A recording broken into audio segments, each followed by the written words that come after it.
Welcome back. میرے خیال میں گاڑی خریدنا اور گاڑی بدلنا اور گاڑیوں کے حوالے سے نا لوگوں کا بڑا انٹرسٹ ہے.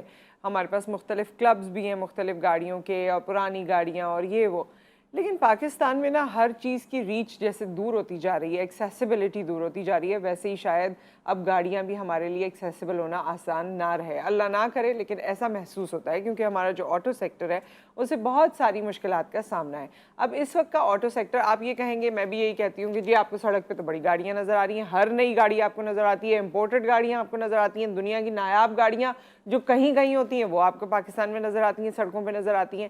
لیکن ہمارے لیے فیوچر کیا ہولڈ کر رہا ہے, اور ہمارے یہاں جو زیادہ کلاس ہے, جو ہماری مڈل کلاس ہے یا ہماری اس سے جو ہم کہتے ہیں کہ پسماندگی کی طرف جا رہی ہے وہ کلاس ہے, ان کے لیے کتنی افورڈیبلٹی ہوگی یا نہیں ہوگی, سب پہ ہم بات کریں گے. اور اس وقت جو آٹو سیکٹر کے چیلنجز اس پہ بات کریں گے. مشہود علی خان صاحب ہمارے ساتھ موجود ہیں جو کہ آٹو سیکٹر ایکسپرٹ ہیں. السلام علیکم. وعلیکم کیسے ہیں مشہود صاحب؟ ٹھیک ٹھاک ہیں؟ الحمدللہ. اینڈ پہلے بھی ہم لوگ کافی دفعہ بات کر چکے ہیں بہت سی چیزوں کے بارے میں. اچھا ہے آج اس پلیٹ فارم سے ہم پہلی دفعہ جی آپ پہلی سے دفعہ مخاطب ہو رہے ہیں. سو مشہود صاحب, اس وقت کے جو ہمارے آٹو سیکٹر کے چیلنجز ہیں وہ کیا کیا ہیں؟ دیکھیں, سب سے بڑا چیلنج تو گورنمنٹ آف پاکستان کے پاس یہ ہے کہ ان کے پاس ریزرو نہیں ہے. جب آپ کے پاس ریزرو نہیں ہے تو آپ نے انڈسٹریز میں جو ایل سیز ہوتی ہیں, اوپننگ جی ایل سیز, چاہے وہ را مٹیریلس کے پاکستان میں جو انڈسٹری ہے نا 75 ایئرز میں ہم نے اس طرح سے لوکلائزیشن تو کی نہیں کہ پاکستان میں خود ہو, چاہے وہ را مٹیریل ہو یا کمپوننٹس ہو یا پارٹس ہو, ہمیں امپورٹ کرنا پڑتا ہے. اس وقت ریزرو نہ ہونے سے ایل سی ذرا سا سلو کی ہوئی, انہوں نے بند کی ہوئی ہے, ایک طریقے سے سختی کی ہوئی ہے, جس کی وجہ سے انڈسٹریز کا والیوم گرتا چلا جا رہا ہے. صحیح. ہم اگر موازنہ کریں تو 2022 میں جو ہم نے والیوم اس انڈسٹریز نے اچیو کیا تھا 200,000 پلس, وہ اس سال آپ جون میں جو کلوزنگ آ رہا ہے وہ اس کا 50% ہے, تقریباً 1 لاکھ گاڑیاں پورے پاکستان میں کم بنائی گئیں, کم بیچی گئیں, تو اس کا ظاہر امپیکٹ آئے گا مختلف سیکٹرز میں بھی. سو کم بنائی گئی, کم بیچی گئی. ایک مجھے زیادہ پرانی بات نہیں ہے, کوئی 2 سال پہلے ہم یہ خبریں سنتے تھے کہ جی ہمارا آٹو سیکٹر جو ہے, امپورٹ تو بین ہوئی اپنی جگہ, اس پہ کافی لوگوں کے اپنے گریونسز تھے, لیکن ہم یہ سنتے تھے کہ یہاں لوکل پروڈکشن سٹارٹ ہونے والی ہے. چائنیز کمپنیز کے حوالے سے ہم نے سنا تھا کہ وہ وہاں یہاں یا جاپنیز کمپنیز کے یہاں پر لوکل پروڈکشن شروع ہونے والی ہے, گاڑیوں کی ایکسیسیبلٹی آسان ہو جائے گی کیونکہ کم داموں پہ آپ کو گاڑیاں ملیں گی. تو اس سب کا کیا ہوا؟ کیا وہ صرف خبر تھی؟ نہیں, دیکھیں ایک پالیسی ہوتی ہے جس کے تحت پاکستان میں آپ فورن انویسٹمنٹ کو بھی لے کر آتے ہیں اور ٹیکنالوجیز کو بھی لاتے ہیں. پاکستان کی جو لاسٹ پالیسی تھی اس میں یہ تھا کہ آپ نیو انٹرنٹ پالیسی تھی, نیو او ای ایم پاکستان میں جی ہے. پاکستان میں پہلے جاپنیز تھے کار انڈسٹریز میں, تو پھر جاپنیز کے ساتھ آپ کے پاس کورینز آ گئے جن میں آپ نے نیا برانڈ دیکھا, کیا اور ہونڈائی آیا. پھر آپ نے چائنیز میں دیکھا تو بیسٹ چائنیز وہ جو برانڈز ہیں وہ پاکستان میں آئے, چاہے وہ چینگن کے نام سے ہو یا بائک کے نام سے ہو یا ڈفرینٹ ہو. تو یہ اپورچونٹی ملی نا, ایک تو ایک کنزیومر کو ہم کہا کرتے تھے کہ ہمارے پاس ورائٹیز نہیں ہیں, تو آج آپ کے پاس اتنے اچھے برانڈز پاکستان میں آ گئے مینوفیکچرنگ کرنے کے لیے کہ اویلیبلٹی ہوگی مختلف برانڈز کی. دوسری چیز جب آتی ہے کہ یہ ڈیفینیٹلی جب یہ پاکستان اچھا میں یہ آئے سب 2016 کے بعد آئے, مگر آپ یہ دیکھیے کہ پاکستان میں 2019 میں کووڈ کا امپیکٹ آیا. 19-20 بہت ہی انڈسٹری کے لیے خراب سال گیا, مگر یہ انڈسٹریز نے انویسٹمنٹ کی تھی, یہاں پلانٹس لگائے, آپریشنس میں آئے اور آپریشن شروع کیا. مگر ابھی 2022 میں آپ نے کم بیک کیا. ان سب کے باوجود میں نے کہا کہ آپ کو کہ 2022 میں آپ نے 2 لاکھ سے ابو ٹارگٹ اچیو کیا, اور سڈنلی اگین اکنامی آپ پہ اتنا بڑا کلیپس آئے گا کہ ایک سال میں آپ 50% آئے. تو کوئی بھی انویسٹر انویسٹ اس لیے کرتا ہے کہ وہ ارن کر سکے اور فیسلٹیز دے سکے اپنے اینڈ کسٹمر نہیں, کو. یہ بالکل صحیح ہے, لیکن یہ جتنی بھی ہمارے پاس کمپنیز آئیں, ظاہر ہے اس نے لگژری کارز کے لیے آپ کو آپشنز دیے, اس نے اس کار کے لیے آپ کو آپشن, جیسے چنگن کی آپ نے بات کی ہیں, اور کارز یہاں پر جتنی بھی ہم دیکھتے ہیں وہ سب لگژری میں یوں آ جاتی ہیں مشہود صاحب کیونکہ ان کی پرائس 40 لاکھ سے تو اوپر کی ہے. جو بھی ہے 40 لاکھ سے اوپر کی آپ لگژری کار ہی کہیں گے, ظاہر ہے وہ 15-20 لاکھ کی تو گاڑی ہے نہیں کہ چلیں کوئی سوچ سکے. تو ہمارے پاس اس کلاس کے لیے کیا ہے جو ہماری عام عوام ہے, جو 80% آف دا پاپولیشن ہے, ان کے لیے تو کچھ نہیں بن رہا. جو بن رہی تھیں وہ 1000 cc کی گاڑیاں, وہ بھی اب پتہ نہیں 800 cc ہو گئی ہیں, اور وہ بھی 30 لاکھ پہ چلی گئی ہیں. جی, ایک تو پہلے یہ بات رکھ لیں کہ جو آٹو موبائل انڈسٹری ہے نا, وہ از ناٹ کہ عام آدمی کے لیے کہ دیکھیں عام آدمی جیسے ہم اگر سفر کرنا چاہیں گے تو ہم پبلک ٹرانسپورٹ کریں گے. تو گورنمنٹ کو پبلک ٹرانسپورٹ جو ماس ٹرانسپورٹ سسٹم کہلاتا ہے, دنیا بھر میں آپ چلے جائیں, چاہے جرمنی میں چلے جائیں یا خواہش تو سب کی نہیں ہوتی ہے نا. ڈیفینیٹلی خواہش ہوگی, مگر اس کے لیے گورنمنٹ ایک پالیسی دیتی کہ آپ کی پرچیزنگ پاور بڑھے. جب تک پرچیزنگ پاور نہیں بڑھے گی تو ایک عام آدمی کس طرح سے اس کو کنورٹ کرے گا. جو بات کی جس سیگمنٹس کی آپ بات کر رہے ہیں وہ ایس یو وی ہیں. پاکستان میں ایک ٹرینڈ شروع ہوا, جو ٹرینڈ ایسا آیا کہ جو ایس یو ویز پہ چلے گئے. ایس یو ویز پہ تھوڑا سا فیملیز کو اسپیس مل گئی گاڑی میں اپنی لانگ ڈرائیو کے لیے چیزیں رکھنے کے لیے, تو وہ سیڈان سے شفٹ ہوا ایس یو وی. تو ایس یو وی میں جتنے نیو انٹرنٹس آئے انہوں نے بھی اپورچونٹی دیکھی کہ یہ مارکیٹ پاکستان میں کھل رہی ہے ایس یو وی کی, تو انہوں نے جو نئے ماڈلز لانچ کیے پاکستان میں وہ ایس یو وی کی. تو وہ ایک الگ کلاس ہے. تو دیکھیں پاکستان میں جو کلاس ہے اس کو فوکس کیا کرتے ہوئے او ای ایمز نے یا پاکستان کی مارکیٹ کو اسٹڈی کرتے ہوئے لوگ ظاہر ہے اپنی پروڈکٹ لانچ کریں گے. سو نیکسٹ کیا ہے ہمارے آٹو سیکٹر میں, کیا ہونے والا ہے آگے آنے والے دنوں میں؟ یہ مہنگائی اسی طرح بڑھتی رہے گی اور آپ لوگوں کے جو چیلنجز ہیں ان کا کوئی خاتمہ ہوگا, اس پہ کوئی سنوائی ہو رہی؟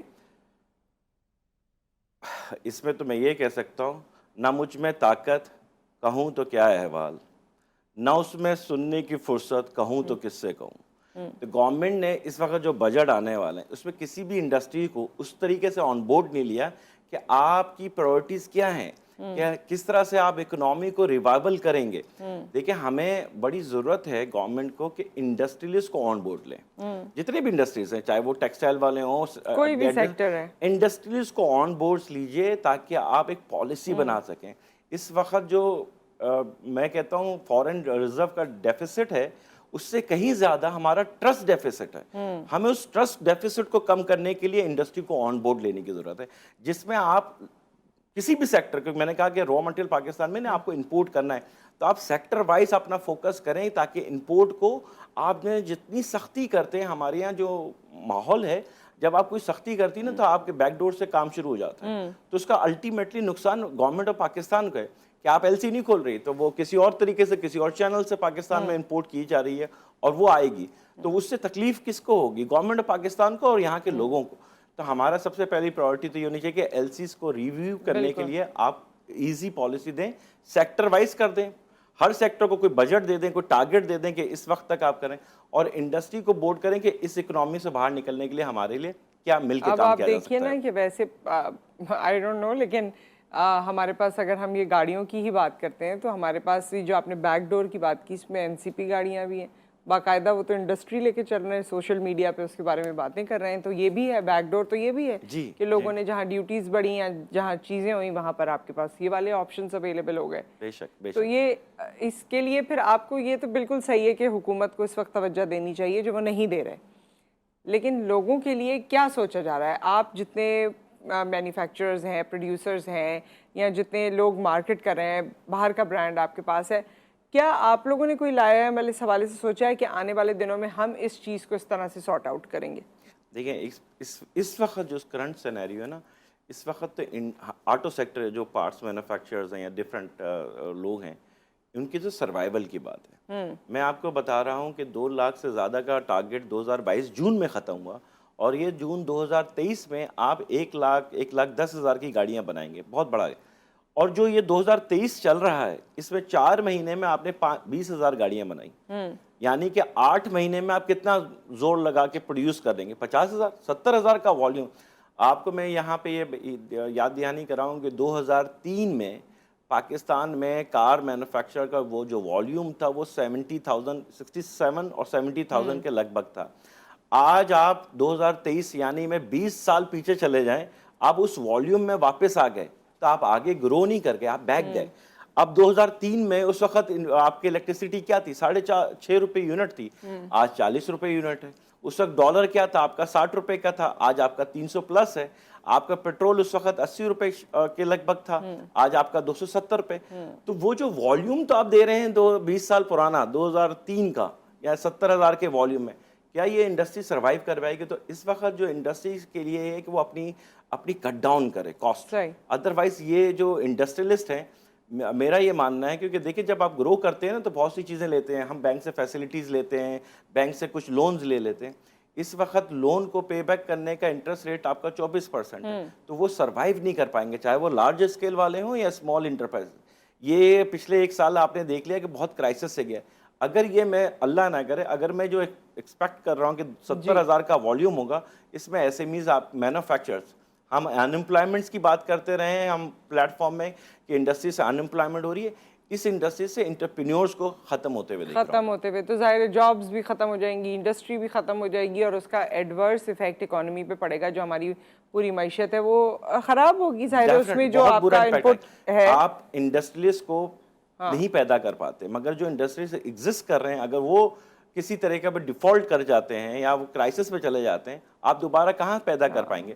تو اس وقت جو ضروری ہے، ٹاپ انڈسٹریلسٹ پاکستان کے تمام سیکٹرز کو میں ریکویسٹ کرتا ہوں کہ وہ آئیں، آن بورڈ کریں اور پالیسی بنائیں لانگ ٹرم۔ ہم اس کرائسس سے، ایسا کوئی بھی کرائسس دنیا میں نہیں جس سے آپ باہر نہ نکلیں۔ دیکھیں یہ اکنامی کا یہ جو اس وقت کرائسس ہے، یہ آپ کی پیدا کردہ ہے، مگر جو اللہ تعالیٰ کا آفت آیا تھا کووڈ-19 میں، اللہ تعالیٰ نے آپ کو اس مشکل سے بھی باہر نکال لیا تھا۔ یعنی کہ اندر اللہ تعالیٰ نے آپ لوگوں کو صلاحیتیں دی ہیں انڈسٹریلسٹ کو کہ وہ بیٹھیں اور پالیسیز میں اپنا رول پلے کریں۔ یہی وہ وقت ہے کہ واپس آپ آن بورڈ لیجئے، آپ پرائیورٹیز سیٹ کیجئے۔ مسئلہ یہاں پہ نظر یہ آتا ہے کہ آپ کی پرائیورٹیز نہیں ہے کہ پاکستان کی اکنامی یا آپ کی پولیٹیکل اسٹیبلٹی ضروری ہے کسی بھی ملک کو گرو کرنے کے لیے۔ خدایا پولیٹیکل اسٹیبلٹی آئے گی، اکنامی بہتر ہو جائے گی۔ سو پولیٹیکل اسٹیبلٹی تو ہمارے یہاں نہ جانے کب آئے گی، کیونکہ پرائیورٹی پہ اکانومی تو ہے نہیں، لیکن ہاں پالیٹکس میں سب اپنی دشمنی ضرور نکال رہے ہیں۔ یہ ہونا نہیں چاہیے۔ دیکھیں آپ ریجن میں دیکھیں سب سے بڑا چینج آیا اس سے باہر والا جو آپ کا بزنس ہے، جو آپ کی انویسٹمنٹس آتی ہیں یا باہر سے جتنے آپ کے ڈیلرز ہیں یا جو بھی، ان پہ کتنا ایفیکٹ پڑا ہے اس پورے عرصے میں جب سے یہ پولیٹیکل ٹرموائل چل رہا ہے؟ دیکھیں انڈسٹری کا جو اسٹیک ہولڈرز ہوتے ہیں نا، وہ ایک او ای ایم ہے، پارٹس مینوفیکچررز ہیں، اس کے ڈیلرز ہیں، یہ تین بڑے اسٹیک ہولڈرز ہیں۔ اگر انڈسٹری جب ڈکلائن ہوتی ہے تو ڈیفینیٹلی والیوم کم ہوا، تو یعنی کہ او ای ایم نے پروڈیوس کم کیا، اس کے پارٹس مینوفیکچرر نے سپلائی کم کی، ڈیلرز کے پاس سپلائی نہیں رہی۔ صحیح۔ جب کنزیومر، ایک تو کنزیومر نہیں ہے اس کے پاس، ابھی آپ دیکھیں ایک زمانہ تھا جہاں آپ کے ڈیلرز کہتے تھے یار، یا کنزیومر کہتا تھا اون میں گاڑی مل رہی ہے۔ ابھی آنے والا وقت یا ایگزسٹنگ پیریڈ جس سے گزر رہے ہیں آپ، اس وقت آپ کا اون ختم ہوتا چلا جائے، کیونکہ ڈیمانڈ نہیں ہے۔ ڈیمانڈ اس لیے نہیں ہے کہ آپ کی پرچیزنگ پاور نہیں ہے۔ تو پھر اس کا مطلب یہ کہ گاڑیوں کی پرائسز بھی کم ہو جائیں گی، اون تو ختم ہو گیا۔ اون ختم ہو گیا، پرائسز ختم ہونے کے لیے آپ کو پالیسیز بنانی پڑے گی۔ اون کے لیے پالیسی نہیں بنے، اون کے لیے انفارچونیٹلی سپلائی اور ڈیمانڈ کا گیم ہے، ڈیمانڈ کم ہو گئی۔ مگر کیا ہم پالیسی بنانے میں قائم ہیں؟ تو یقین کریں کہ پالیسی بنے گی، آپ کی لوکلائزیشنز بڑھے گی، آپ کی جوائنٹ وینچر پاکستان میں ہوں، ٹیکنیکل کولیبریشنز ٹی اے ہوں، تو یہ چیزیں ساری کم ہو سکتی ہیں۔ مگر کیوں آپ میرے ساتھ پاکستان میں ہمیشہ اپنے آپ سے سوال کرتا ہوں، وائی پاکستان؟ کہ میں لوگوں کو بلاؤں اور پاکستان میں آؤ، ہمارے پاکستان میں انویسٹمنٹ کرو، تو سب سے پہلے وہ ہماری پولیٹیکل اسٹیبلٹی دیکھتا ہے کہ شہر کے حالات صحیح ہیں، ملک کے حالات میں ایزی ٹریول کر سکتا ہوں، میری ٹریولنگ میں کوئی مشکلات تو نہیں ہوں گی، اور میں یہاں پہ انویسٹمنٹ کروں تو یہ پیسہ میں واپس لے کے جا سکتا ہوں۔ یہ ساری چیزیں ہوں گی تو آپ میرے ملک میں آ کے پیسہ، تو یہ ہمیں ضرورت ہے کہ اس کو اسٹیبل کرنے کی، اس کو اسٹیبلش کرنے کی، کہ اس وقت سراؤنڈنگ میں صرف پاکستان نہیں ہے، 210 ملک ہیں دنیا میں، جو اس وقت ہر ملک یہ کہتا ہے کہ آؤ میرے ملک میں انویسٹمنٹ کرو۔ یو ایس اے اس وقت، یو ایس اے وہ بھی آپ سے کہتا ہے کہ آؤ انویسٹمنٹ پالیسی میں آپ کو دے رہا ہوں۔ تو لوگوں کے لیے اپارچونیٹیز بہت زیادہ ہیں۔ تو ہمیں as a politicians, as a government of Pakistan میں سوچنا چاہیے اس 210 ملکوں میں ہم اپنی یونیک سیلنگ پوائنٹ کیا ڈیولپ کر سکتے ہیں۔ تو ہماری یو ایس پی پھر کیا ہونی چاہیے، یونیک سیلنگ پوائنٹ آپ کے خیال میں؟ سب سے بڑی تو یونیک سیلنگ پوائنٹ آپ کی یہ ہے کہ آپ کے پاس یوتھ ہے، آپ اس یوتھ کو یوٹیلائز کریں۔ جہاں آرٹیفیشل انٹیلیجنس یوز ہو رہا ہے، جہاں ٹیکنالوجی اپ گریڈ ہو رہی ہے، اس یوتھ کو ڈائریکشنز کریں، وہی آپ کی انویسٹمنٹ ہے کہ آپ اس میں ان کو پڑھانے پہ یا اس کو ٹیکنالوجیز کو ڈیولپ کرنے کے لیے پاکستان میں لوگوں کو بلائیں، ان انسٹیٹیوشن کو بلائیں، ان انڈسٹریلسٹ کو بلائیں کہ وہ یہاں پہ آ کر کریں، جس سے آپ کی انویسٹمنٹ۔ اچھا، ہمارے اسکل کی بھی اس طرح سے کوئی پلیٹ فارمز نہیں ہے؟ ہمارا یوتھ دوسرے ممالک میں جا کے اسکلفل ہو جاتا ہے اور وہ زیادہ بہتر طریقے سے کام کر سکتا ہے۔ ہمارے یہاں انسکلڈ لیبر ہے، ہمارے یہاں ڈائریکشن لیس لیبر ہے، اور اس کے لیے کوئی ایز سچ پلیٹ فارم بھی نہیں ہے۔ اگر کوئی پلیٹ فارم ہے تو وہ مہنگا بہت ہے۔ بے شک، دیکھیں دو قسم کے اسٹوڈنٹس ہوتے ہیں، میں ہمیشہ کہتا ہوں۔ ایک تو وہ جو پڑھنے والا بچہ ہے، اس کو آپ کو شاید پش کرنے کی ضرورت نہیں ہے، وہ جس ڈائریکشن میں ہوگا وہ اپنی علم سے اپنی جگہ اور پوزیشن میں۔ دوسرا بچہ وہ ہے جو کہ پڑھنے سے بھاگتا ہے، تو آپ اس کو اسکل کی طرف لے کے جاتے ہیں کہ آپ اسکل ڈیولپ کریں. پہلے زمانے میں بڑا ہوا کہ ہم ریفریجریٹر والے بنا لیتے ہیں, ہم میکینکس بنا لیتے ہیں, ہم دوسرے یہ اسکلس تھی جو آپ اس کو سکھاتے تھے. اور اوورسیز میں جو ہے وہ مگر اس سے بڑی آ گئی. اب اس وقت جو اسکل بچوں میں ڈیولپ کی جا رہی ہے یا کرائی جا رہی ہے وہ آپ کی کوڈنگ ہے.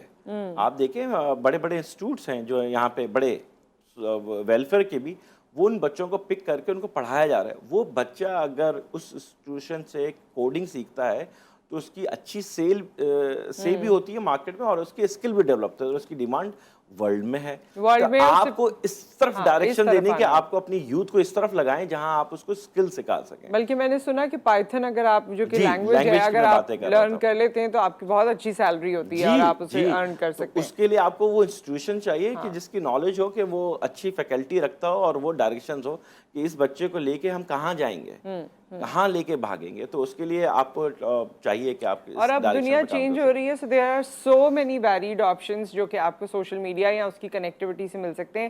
ایسے آپشن جو ہمیں نہیں اب سمجھ میں آتے لیکن جو ہم سے نئے آنے والے ہیں ان کو اور زیادہ سمجھ آتے ہیں, بیکاز وہ جنریشن زی ہے میرے خیال میں, تو ان کو زیادہ چیزیں سمجھ میں آتی ہیں, جلدی پک کرتے ہیں. سو وہ پیدا ہی اس کے ساتھ ہوئے ہیں, تو وہ بہت سارے ایسے آپشنز ہیں, صرف ایکسپلور کرنے کی ضرورت ہے. تھینک یو سو مچ مشہود صاحب, آپ ہمارے ساتھ موجود رہے, اور آپ نے ظاہر ہے وہی تمام باتیں جو ہم اپنے حکومت کو کہتے رہتے ہیں, اپنے تمام ڈیسیژن میکرز کو کہتے رہتے ہیں, اس پہ آپ نے ری ایٹریٹ کیا. سو لیٹس سی کہ آگے آنے والے دنوں میں کیا ہوتا ہے. Wish you all the best. ایک بریک آ گیا ہے یہاں پر, بریک کے بعد ہم واپس آتے ہیں.